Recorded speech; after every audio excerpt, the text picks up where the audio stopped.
자, 의대 정원 확대 문제가 정치권 이슈로 떠올랐습니다. 무려 18년 만에 의대 정원을 늘리려는 움직임이 정부로부터 나오고 있고요. 여야 모두 관심 속에 지켜보고 있는 상황인데요.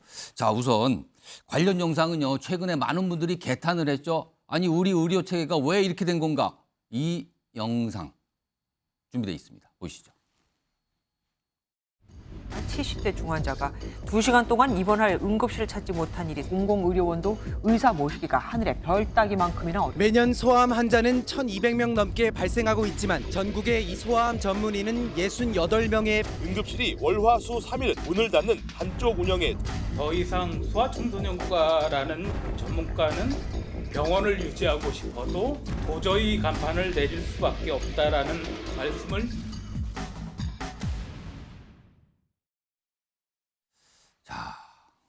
소아과, 산부인과 대표적으로 지금 의사가 부족하다는 얘기가 나오죠. 그리고 우리 응급실은 과연 안전한 건가? 이거에 대한 의문 제기도 지금 하루 이틀이 아닙니다. 꽤 된 상황인데요. 자, 오늘 첫 순서는 미니 인터뷰 준비되어 있는데요. 여당은 물론 야당인 민주당에서도 지금 의대 증원 찬성한다 이런 목소리 나오고 있는 상황이거든요. 이와 관련해서 의대 증원 필요성을 앞서서 주장을 하신 분입니다. 자, 성일종 국민의힘 의원 나와 계십니다. 안녕하십니까? 네, 안녕하십니까? 오늘 이 의대 관련된 것 때문에 특별히 좀 모셨는데요. 일단 많은 분들이 병원을 가보신 분들, 특히 응급실 가보신 분들은 피부로 느끼신다는 얘기 많은데 일단 우리나라의 의사가 얼마나 지금 부족한 상황입니까? OECD에 비해서 약 30% 정도가 부족하지요. 30%? 그렇습니다. 독일에 비해서는 한 2배 정도 된다고 보시면 될 것 독일은 같아요. 굉장히 의사가 많은 나라군요. 그러면 예. 일단 여기가. 자, 그런데 이제 독일을 우리가 한번 좀 이렇게 비교를 해보면 예, 독일 인구가 8천만 명이거든요. 예. 저희가 5,200만이잖아요. 오, 예. 그런데 독일에 의과대학을 1년에 뽑는 게 11,000명을 뽑습니다. 학생을. 11,000이요. 그렇습니다. 오. 그런데 이것도 부족해서 예. 올해 16,000명으로 5,000명을 증원한다 그랬어요. 그런데 저희는 5,200만 명 중에서 예. 저희가 1년에 의과대학생을 뽑는 게 예. 3,058명입니다. 대략 3,000명 정도. 그렇습니다. 근데 독일은 11,000명. 그렇습니다. 그런데 이제 고령화 시대가 오고 있잖아요. 오. 미래 의료 수요가 예. 폭증할 거란 말이죠. 그렇기 때문에 이걸 대비를 해야 되는데 예. DJ 정부 시절에 의학 분업을 하면서 그 당시에 의과대학 정원을 351명을 줄였어요. 그래서 이거를 늘려야 된다. 지금까지 그게 그대로 유지되고 있는 거군요. 지금까지 19년째 그렇게 유지되고 유지가 지금까지 되어 오고 있는 것이죠. 그래서 예. 제가 정책의장을 할 때 예. 이제 1년 전이죠. 음. 의협하고 정부하고 당하고 지속적인 협의를 해왔던 사항들입니다. 이걸 늘려야 된다는 거. 그런데 늘려야 된다고 하는 거에 대해서는 다 동의를 해요. 예. 이제 그런데 예를 들면 명수라든지 뭐 여러 가지 이런 부분들에 대해서는 의견이 좁혀지지를 않았죠. 그래서 예. 제가 정책의장을 하면서 마무리하려고 했는데 예. 이게 마무리를 못해서 예. 좀 아쉽습니다. 그리고 이뿐만 아니고요. 군의관도 예. 장기로 지원자가 있어야 될 거 아니에요. 그러니까 지금 의대를 졸업을 하게 되거나 아니면 전문의를 마치게 되거나 그게 다 끝나면 군대를 가잖아요. 군을. 그렇습니다. 그럼 그렇습니다. 의료 인력으로 가는 거 아닙니까? 그렇습니다. 근데 그 인력도 지금 부족하다는 얘기가 나온다는 장기 건데. 지원자가 0명이거나 1명입니다. 1년에. 장기 지원자라면 아예 군에 소속돼서 계속 의사 활동을 하는 분을 말하는 겁니까? 그렇습니다. 그렇습니다. 그래서 0명이요? 예, 그렇습니다. 그래서 제가 국방에 있기 때문에 이 부분도 심각한 문제가 돼서 예.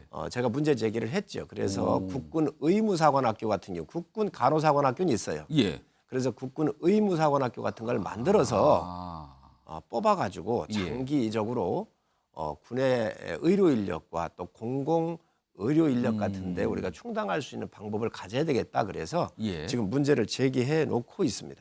그러면요. 지금 아까 설명을 해 주시면서 아직까지 얼마나 늘릴지는 그동안 좀 의료 당국과도 논의가 있었다는데 지금 상황에서 보시기에는 어느 정도나 의대 정원이 늘어나야 된다고 보십니까? 1년에 뽑는 이 정원을 지금 한간에 보도가 나오기는 정부에서 한 1,000명 정도 생각하고 있다. 이런 얘기까지 있는데 얼마나 늘려야 되는 겁니까? 아직 명수는 정해지질 않았습니다. 예. 그러나 이제 외국하고 OECD 평균이나 또 선진국에 또 우리가 예. 베이비 붐의 부모들에 대한 고령화 사회를 가고 있기 때문에 모든 것이 선제적으로 준비를 하는 게 중요하잖아요. 그래서 그런 것들을 고려를 해야 합니다. 자, 그러면요. 사실은 지금 여야가 굉장히 이례적으로 이거는 찬성한다. 민주당도 찬성한다. 그리고 윤석열 대통령이 잘 결심한 거다. 뭐 이런 얘기까지 나온 상황인데 사실은 이와 관련해서 정원을 늘리게 되면요. 만약에 의대 정원을 늘리게 되면 언젠가 졸업을 해서 의사가 될 텐데 일하기 편하고 돈 많이 버는 미용 관련 전공만 또 더 많이 하려는 것 같고 가장 필요한 필수 의료 근력, 이른바 뭐 바이탈. 그러니까 예를 들어서 뭐 응급의학이라든가 아니면 뭐 흉부외과, 뭐 심장외과 이런 거 굉장히 좀 고난도이지만 어려운 이런 전공은 안 하려는 거 아니냐. 이게 그러면 마찬가지 상황 아니냐. 이런 지적도 있는데요. 이제 사실 거기엔 세 가지 문제가 있는데요. 첫 예. 번째는 법적 부담 문제가 있습니다. 어. 뭐 이렇게 간단하게 진료하는 것 같은 경우는 법적 문제고 수술하다가 예를 들어서 실수하거나 문제가 됐었을 때 예. 소송 같은 경우가 들어오기 때문에 의료 사고가 발생했을 그렇습니다. 경우에 이런 거에 대한 부담이 있고요. 두 번째, 지금 수술하거나 이러한 필수 의료에 대한 의료 수가가 좀 낮습니다. 아. 그러다 보니 이런 거에 대한 여러 가지 문제가 있고 예. 또 이러한 또 그 필수 의료 같은 경우는 예. 사고나 또 환자들이 24시간 발생할 수가 있잖아요. 그러니까 예. 집에 저녁에 자는 시간에 나온다든지 휴일에 나온다든지 아. 이래서 가정생활하기가 좀 어려움이 있다 이런 이야기가 그런 있지 얘기도 않습니까? 있습니다. 그래서 이런 것들도 우리가 충분히 인지하고 있기 때문에 예. 이런 부분들을 함께 이번에 정부도 보완책을 마련하면서 예. 의대 정원을 늘려가야 합니다. 그러니까 정원 늘리는 것과 동시에 소송에 대한 어떤 어려움에서 좀 막을 수 있는 방법 또는 수가 문제 이런 것까지 같이 논의해보자 이 말씀인데요. 그렇습니다. 이런 가운데요. 다음 준비된 영상은요. 민주당에서 나온 목소리인데 일단 찬성한다는 목소리 적극적으로 내고 있거든요. 들어보겠습니다. 윤석열 정부의 의대 정원 확대 움직임을 환영합니다. 이번 의대 정원 확대와 같은 국민과 미래를 위해 중요한 정책에 대해 여야 간 진지한 대화와 협의가 필요합니다. 모처럼 윤석열 정부가 좋은 정책을 발표한다고 하고 여야 모두 찬성하니 더 좋은 의료 인력 확보를 위한 정책 협의에 나서주기를 바랍니다. 야당으로부터 저런 칭찬이 나온 거는 최근 수년 동안 들어본 적이 없어요. 근데 이번에 적극적으로 지금 지지를 하겠다는 입장을 보여서 글쎄요, 이제 여야는 일단 뭔가 일치된 모습인데 그런데요. 이게 야권 일각에서 이번에 정부가 사실 그리고 대통령실도 뭐 이런 일을 꺼내는데 정부가 대통령실에서 이 의대 정원 확대에 굉장히 적극적으로 밀고 있는데 혹시 이게 최근에 약간의 이 여권의 정치적 어려운 상황, 그러니까 내년 총선을 앞두고 국면 전환을 위해서 이 카드를 끌고 나온 거 아니냐? 뭐 이런 시각도 좀 있거든요. 이거 어떻게 좀 보십니까? 우선 야당에 감사를 하고요. 예. 이 문제는 DJ 정부 때 의사 수를 351명을 줄인 거잖아요. 근 20년이 됐습니다. 지금 그 당시에 인원을 안 줄였으면 6천여 명 정도 의사가 나왔을 거예요. 20여 년 동안 6천여 명이 못 매년 나왔잖아요. 350명씩 쌓이니까요. 그렇습니다. 그래서 예. 7천여 명 정도. 예. 7천여 명 정도 의사가 줄어드는 거잖아요. 그것도 정상적으로 의과대학생을 뽑았는데 줄여서 감소분이 7천여 명인 겁니다. 그리고 이거는 역대 정부, 문재인 정부에서도 이걸 하려고 그러다가 아주 격심한, 예. 극심한 반대에 부딪혀가지고 이걸 못했던 거예요. 예. 그렇기 때문에 이거 여야의 문제가 아닙니다. 음. 역대 정부에서 못한 거, 뭐 연금 개혁도 똑같은데요. 예. 그래도 윤석열 정부에서는 국민의 삶과 관련되기 때문에 어떠한 뭐 그 장애물이 있더라도 넘어야 되겠다라고 하는 확고한 생각을 가지고 있고 예. 사실 지금만 추진하는 것이 아니고 예. 1년 전부터 협의를 계속 해오면서 이거에 대한 필요성을 제기를 해왔죠. 알겠습니다. 야당이 좀 적극적으로 지금 보니까 의지가 있어 보여요, 야당도요. 이 문제는 예. 우선 민주당이 예. 이 351명을 줄였던 문제 또 여러 번 시도하려고 실패한 문제입니다. 그래서 여야의 문제가 아니기 때문에 예. 민주당이 좀 많이 도와주시면 좋겠습니다. 알겠습니다. 이런 가운데 지금 잠깐 장애 문제 얘기했었는데 사실은 의사협회 이번 건에 대해서도 지금 어제도 그러고 오늘도 뭐 반대 목소리 나오고 있고요. 과거에 문재인 정부 때도 굉장히 반대 목소리 냈거든요. 과거 영상과 그리고 이번 건에 대한 어떤 반응도 영상에 담겨 있습니다. 확인해 보시죠. 시행하고 있습니다. 그래서 일본에서 의사 서 계신 티켓 들어주세요.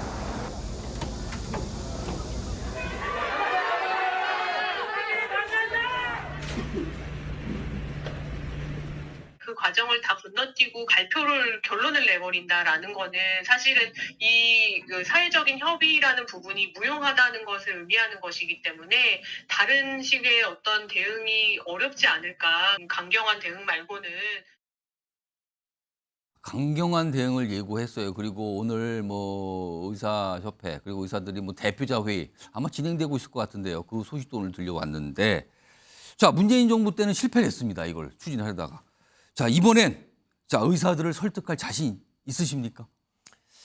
데이터를 가지고 우리가 얘기할 수밖에 없잖아요. 예. 그리고 지금 필수 의료, 지방 의료, 공공 의료에 부족한 것들이 사실입니다. 예. 그리고 이 종합병원급의 수술을 하는 이런 곳에 있는 의사들이 사실 의료 수가에 대한 문제라든지 이런 저녁에 일을 한다든지 뭐 예. 여러 가지 이런 어려움들이 있었잖아요.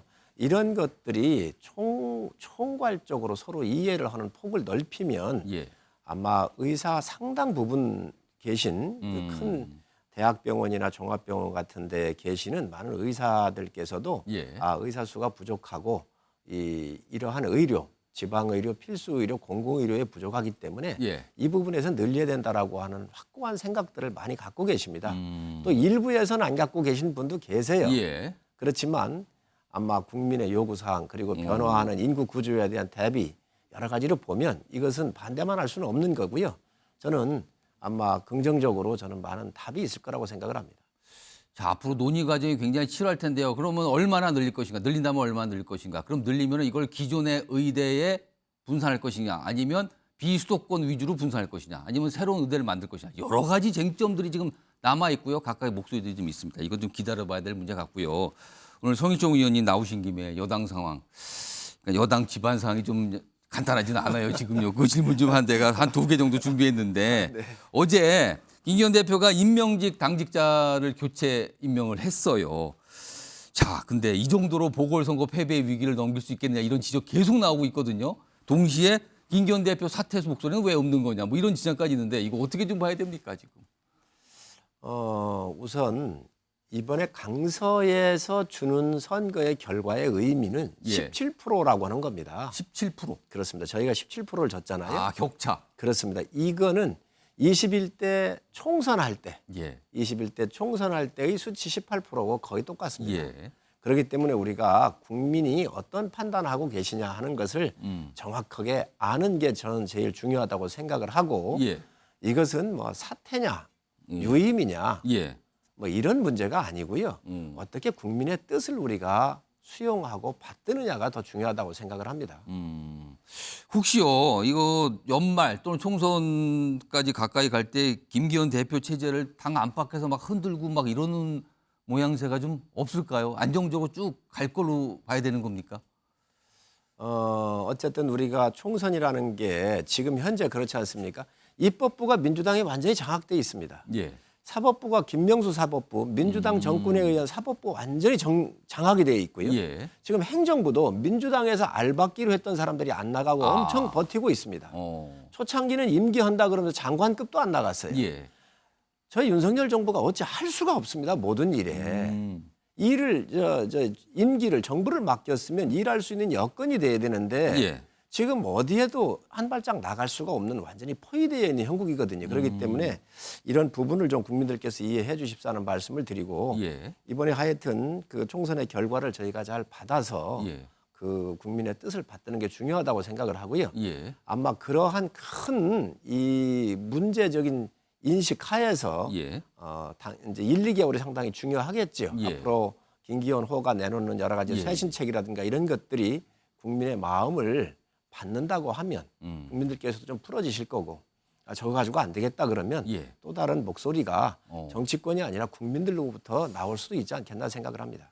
요거 마지막 질문을 짧게 하나 드리겠습니다. 어제 이준석 전 대표 기자회견에서 뭐 용산, 그러니까 윤석열 대통령을 향해서 여러 가지 얘기, 뭐 요청, 뭐 쓴소리라고 할까 이런 걸 얘기했는데 밖에서 계속 쓴소리를 하고 있어요. 이거 어떻게 좀 보십니까? 뭐 저희 당이 그만큼 역동성이 있다고 봐야지요. 뭐 이런저런 얘기가 나오는데 예. 그래서 저희 당의 역동성으로 좀 봐주셨으면 좋겠고요. 예. 또 아마 그런 소리를 하는 거를 또 많은 지도부가 또 듣고 있을 겁니다. 듣고 있고 또 잘못된 부분은 저희가 또 수용도 해야 될 거라고 생각을 하고 예. 그렇지만 팩트가 틀린 것들은 좀 제대로 팩트를 가지고 얘기를 했으면 좋겠다고 생각을 해요. 팩트. 예. 그러니까 사실을 깊이 있게 분석을 하지 아니한 몇 가지도 있던데 예. 그런 부분들은 조금 좀 아쉬웠습니다. 아, 그리고 혹시 하나 뭐 지적하실 게 있을까요? 예를 들면 최상병 그 항명 사건 예, 같은 최상병권, 경우 예, 그렇습니다. 그거 수사권. 같은 경우는 제가 국방위에 있기 때문에 너무 잘 알고 있습니다. 어. 그래서 그거 같은 경우는 분명히 항명으로부터 나온 이야기가 맞거든요. 아. 그런데 그러한 부분들을 좀 이게 정서적으로만 우리가 터치를 하다가 보니까 예. 군이라고 하는 것은 국가 안보에 굉장히 중요한 기둥입니다. 예. 그래서 이게 정서적으로 터치할 문제가 아니고 군의 명령이 제대로 이행이 되고 또 예. 받들질 않는다고 한다면 대한민국 존재할 수가 없습니다. 예. 그렇기 때문에 어떤 거에 더 가치가 있는지 어떤 게 사실인지를 정확하게 파악을 해서 좀 얘기를 하더라도 했으면 좋겠다 생각을 했습니다. 알겠습니다. 오늘 말씀 여기까지 듣도록 하겠습니다. 뭐 다양한 주제, 의대 증원 문제부터 당사까지 말씀을 해주셨습니다. 지금까지 성일종 국민의힘 의원이었습니다. 고맙습니다. 네, 감사합니다.